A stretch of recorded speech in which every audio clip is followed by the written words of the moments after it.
है। इसी देश की संसद में कभी स्वर्गीय सुषमा स्वराज जी ने कहा था कि जब देश की करेंसी गिरती है तब देश की प्रतिष्ठा गिरती है। एक तरफ कोलंबिया जैसा छोटा सा देश और उसके प्रधानमंत्री गुस्तावो पेत्रो खड़े हैं जो कोलंबिया के नागरिकों को हथकड़ी लगाकर लाने वाले जहाज को अमेरिका बैरंग वापस लौटा दे रहे हैं, और दूसरी तरफ हमारे प्रधानमंत्री जी खड़े हैं जो बेड़ी और हथकड़ी लगा करके लाए गए बेटों के अपमान पर एक शब्द नहीं बोल रहे। सभापति महोदय, मैं इतिहास के पन्ने पलट रहा। म्यूजिक। एक आदमी रोटी खाता है, एक तीसरा आदमी भी है जो न रोटी बेलता है न रोटी खाता है, वो सिर्फ रोटी से खेलता है। वो तीसरा आदमी कौन है? मेरे देश की संसद मौन है। सभापति महोदय, वो भी क्या दिन थे जब संसद में देश का बजट पेश होता था तो देश की सड़कें ठहर जाया करती थीं। रेल बजट पेश होता था तो लोगों की उम्मीदें रेल के डिब्बों की तरह पटरियों पर दौड़ने लगती थीं। पूरा देश धड़कने रोक करके वित्त मंत्री और रेल मंत्री को सुना करता था। अफसोस, अब बजट पेश हो जाता है, मीडिया चैनल सरकार का महिमा मंडन करते हैं और बेचारी जनता बजट के आंकड़ों के शब्द जाल में उलझी हुई महीनों बाद समझ पाती है कि उसका तो फिर से कट गया। सभापति महोदय, पिछले 2 साल अमृतकालीन बजट पेश किए गए और इस बार एक नई शब्दावली गढ़ी गई है, तुष्टीकरण बनाम संतुष्टीकरण का बजट। सभापति महोदय, सुनने में कितना अलंकारिक लगता है ये शब्द। सोच रहा हूं देश की वित्त मंत्री और प्रधानमंत्री जी से पूछूं कि आखिर किसकी संतुष्टि? जिस बजट में मनरेगा के लिए 1 रुपए की बढ़ोतरी ना हो, वही पुराना 86,000 करोड़, जबकि पहले ही 9,754 करोड़ का घाटा हो, जिस मनरेगा से करोड़ों मजदूरों के घर में चूल्हा जलता हो, उस मनरेगा में काम करने वाले गरीब मजदूरों के लिए अगर आपके खजाने से 1 रुपया भी इजाफी नहीं निकल सका तो भला कौन संतुष्ट हुआ साहब? इस देश का गरीब मजदूर या आपके उद्योगपति दोस्त? वो जो महाराष्ट्र में लोकसभा और विधानसभा के बीच में 40 लाख मतदाता बढ़ाए गए थे, अरे उन्हीं के लिए मनरेगा का थोड़ा सा बजट बढ़ा देते।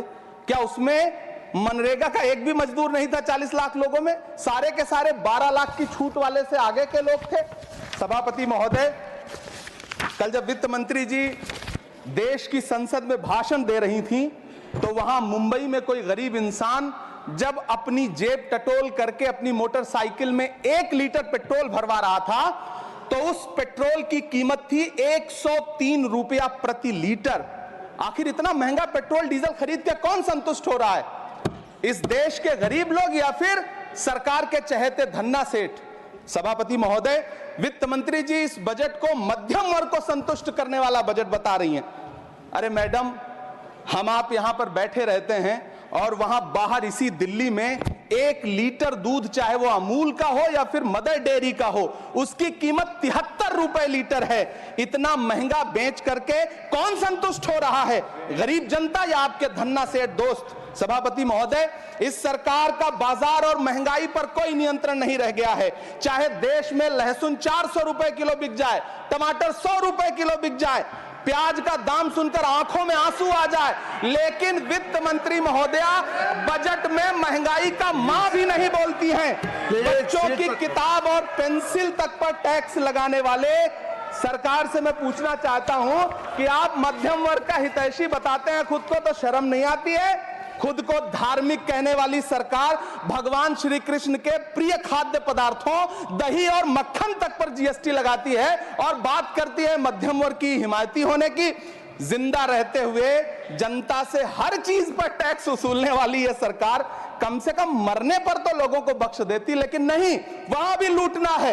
अंतिम संस्कार के सामान, अगरबत्ती, धूप बत्ती, केवड़ा जल, चंदन पाउडर, जौ, बताशा, काला तिल, पंचरत्न, कपूर और कफन तक पर टैक्स लेने वाली यह सरकार किस मुंह से खुद को मध्यम वर्ग का हितैषी बताती है? कौन सी संतुष्टि? किसकी संतुष्टि? कदम कदम पर टैक्स देकर लुटने वाली जनता की, या फिर जनता से टैक्स वसूल करके धन्ना सेठों का खजाना भरने वाली सरकार की? किसकी संतुष्टि?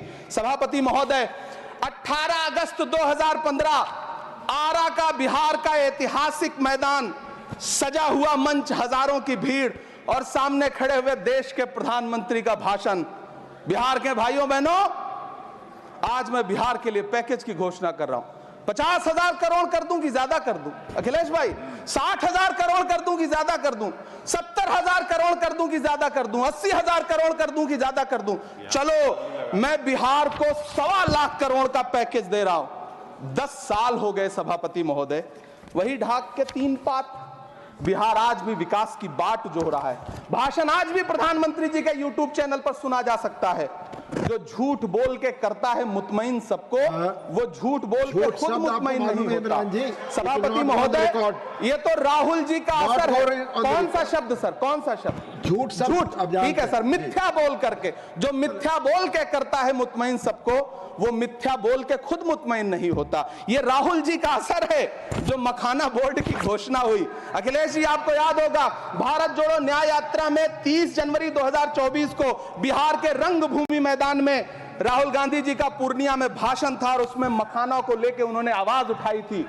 ये उनका असर है कि आपको मखाना बोर्ड बनाना पड़ा, वरना तो आप मैखाना बोर्ड बनाने वाले लोग हैं। सभापति महोदय, बिहार को झूठे पैकेज और चुनावी दिलासे देना बंद करिए। आज भी जब कोसी में बाढ़ आती है तो पूरा सीमांचल बर्बाद हो जाता है। मैंने उस तबाही को अपनी आंखों से देखा है। 2016-17 की बाढ़ में अपने इन्हीं हाथों से राहत सामग्री बांटी है मैंने। अगर सच में बिहार के लिए कुछ करना चाहते हैं तो बिहार को बाढ़ से बचाने का प्रबंध करिए। पूर्णिया एयरपोर्ट 10 साल से बाट जो रहा है, घोषणा 2014 में हुई, बन के आज तक तैयार नहीं हुआ। अलीगढ़ मुस्लिम विश्वविद्यालय का किशनगंज सेंटर बजट के अभाव में दम तोड़ता जा रहा है। मैंने पिछले बजट सत्र में भी आवाज उठाई थी। आज फिर वित्त मंत्री जी से अनुरोध करना चाहता हूं, दामन फैला करके, कि अलीगढ़ मुस्लिम विश्वविद्यालय का किशनगंज सेंटर बन जाने दीजिए। आखिर कौन सी नफरत है? ये मुल्क हमारा भी है, इस मुल्क की मिट्टी में हमारा भी खून पसीना शामिल है। हमसे इतनी भी क्या नफरत? रिश्तों की ये नाजुक डोरें तोड़ी थोड़ी जाती हैं, अपनी आंखें दुखती हो तो फोड़ी थोड़ी जाती हैं। सभापति महोदय, अल्पसंख्यक मंत्रालय का बजट काटकर मौलाना आजाद नेशनल फेलोशिप बंद कर देना, प्री मैट्रिक स्कॉलरशिप बंद कर देना, नई मंजिल योजना बंद करना, धरोहर योजना बंद करना। 2024-25 के बजट में माइनॉरिटी मिनिस्ट्री के लिए 3,183 करोड़ रुपए की घोषणा हुई, लेकिन देश को हैरत होगी कि बाद में समीक्षा करके लगभग आधा कर दिया गया, 1,868 करोड़ रुपए। मैं तो सरकार से पूछना है कि कौन संतुष्ट हुआ? इस देश का अल्पसंख्यक संतुष्ट हुआ या आप संतुष्ट हुए? किसका संतुष्टिकरण? सभापति महोदय, मैं प्रधानमंत्री जी से कहना चाहता हूं कि आप ही ने 1 मार्च 2018 को किंग अब्दुल्ला को, जॉर्डन के किंग अब्दुल्ला को मेहमान बना करके इसी दिल्ली में एक कॉन्फ्रेंस में कहा था कि मैं मुसलमानों के एक हाथ में कंप्यूटर और दूसरे हाथ में कुरान देना चाहता हूं। कंप्यूटर देने की बात तो छोड़िए, पढ़ाई के लिए जो स्कॉलरशिप मिल रही थी उसको भी छीन लिया आपने। किसको संतुष्ट करने के लिए? हम समझते हैं इस साजिश को। आप माइनॉरिटी मिनिस्ट्री का बजट काटते काटते एक दिन मिनिस्ट्री को ही बंद कर देना चाहते हैं। वो जहर देता तो सबकी नजर में आ जाता, सो ये किया कि हमें वक्त पर दवाएं न दी।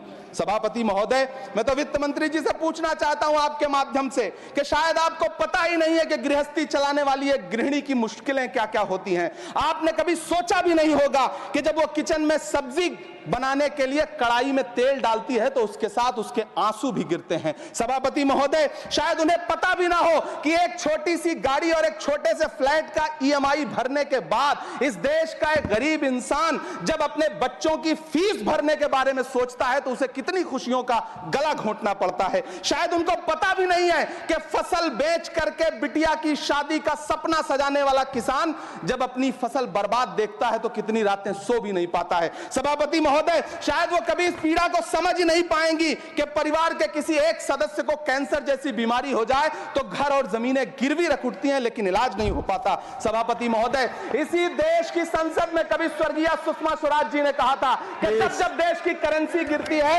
तब देश की प्रतिष्ठा गिरती है। एक तरफ कोलंबिया जैसा छोटा सा देश और उसके प्रधानमंत्री गुस्तावो पेत्रो खड़े हैं जो कोलंबिया के नागरिकों को हथकड़ी लगाकर लाने वाले जहाज को अमेरिका बैरंग वापस लौटा दे रहे हैं, और दूसरी तरफ हमारे प्रधानमंत्री जी खड़े हैं जो बेड़ी और हथकड़ी लगा करके लाए गए बेटों के अपमान पर एक शब्द नहीं बोल रहे। सभापति महोदय, मैं इतिहास के पन्ने पलट रहा